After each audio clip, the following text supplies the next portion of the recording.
Hi friends, series food ల్యాబ్కి స్వాగతం. నేను మీ శిరీష. ఇవాళ సిరీస్ ఫుడ్ ల్యాబ్లో మనం తరతరాలుగా ఎంతో ఇష్టంగా తింటున్నటువంటి చద్దన్నం రెసిపీ చూద్దాం. దీన్ని ప్రోబయాటిక్ రైస్ అని, చల్దీ అన్నం అని కూడా అంటూ ఉంటారు. పెద్దల మాట చద్ది మూట అంటూ ఉంటారు. పాతకాలం నుంచి కూడా పొద్దునే ఈ రైస్ తిని ఆ రోజుకంతటికీ కావాల్సిన శక్తిని, బలాన్ని సమకూర్చుకుని పనులకు వెళ్ళేవాళ్ళు మన తాతలు. సమ్మర్లోనూ లేదా చాలా వేడి ప్రదేశాలలో నివసించే వారికి ఒంటిని చల్లబరిచేందుకు ఇది అద్భుతమైన ఆహారం. మన పూర్వీకులు మనకు అందించిన ఈ రెసిపీని చూద్దాం రండి. తినగా మిగిలిపోయిన లెఫ్ట్ ఓవర్ రైస్ని 1.5 కప్స్ ఒక మట్టి పాత్రలోనికి తీసుకోవాలి. ఆ అన్నం మెత్తగా ఉడికి ఉంటే మంచిది, లేదా ఇలా చేత్తో కాస్త మెత్తగా మ్యాష్ చేసినట్టుగా చేయండి. ఈ అన్నంలో 1 కప్పు వేడి నీళ్లు పోసుకోవాలి. వేడి నీళ్లు అంటే సలసలా కాగిపోవలసిన అవసరం లేదు, వేడిగా ఉంటే చాలు. అలాగే వేడి పాలు కూడా తీసుకుని అన్నంలో పోసుకోవాలి.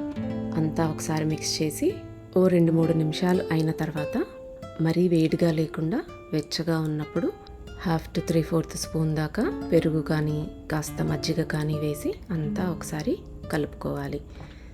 తర్వాత ఇలా పాయలుగా కట్ చేసినటువంటి ఆనియన్ని కూడా మనం తోడు వేసిన గిన్నెలోనే ఉంచినట్టయితే ఆ ఆనియన్కి ఘాటు తగ్గి కొరుక్కుని తినడానికి హాయిగా అనువుగా ఉంటుంది.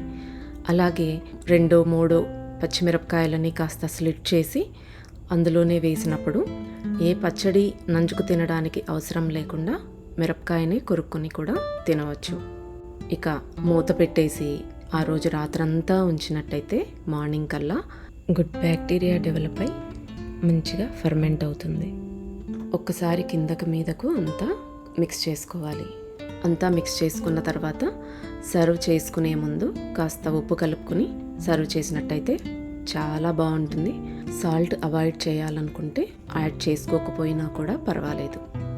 ఆనియన్, పచ్చిమిరపకాయ కొరుక్కుంటూ ఈ అన్నం తిన్నట్టయితే చాలా బాగుంటుంది. మిరపకాయ కారం అవుతుంది అనుకున్న వాళ్ళు మామిడికాయ పచ్చడి లాంటి పచ్చడి ఏదైనా కూడా నంచుకుని తినవచ్చు. ఆనియన్ వేయటం వల్ల ఒక రకమైన ఫ్లేవర్ అనేది పెరుగన్నానికి వస్తుంది. ఎంతో బాగుంటుంది. రుచే కాదు, ఇది మనకు ఉన్న గట్ ప్రాబ్లమ్స్ని తొలగిస్తుంది. ఇమ్యూనిటీని పెంచడంతో పాటు చర్మానికి నునుపుదనాన్ని ఇస్తుంది, కాంతినిస్తుంది. పిల్లలు వెయిట్ పెరగట్లేదు అన్నప్పుడు ఇది చక్కగా పనిచేస్తుంది. ప్రెగ్నెంట్ ఉమెన్కి అందరికీ కూడా ఎంతో ఉపయోగకరం. తప్పకుండా ట్రై చేయండి. ఈ రెసిపీ నచ్చినట్టయితే లైక్ చేయండి, మీ ఫ్రెండ్స్ అండ్ ఫ్యామిలీకి షేర్ చేసుకోండి. సిరీస్ ఫుడ్ ల్యాబ్కి సబ్స్క్రైబ్ చేసుకోండి. Thank you.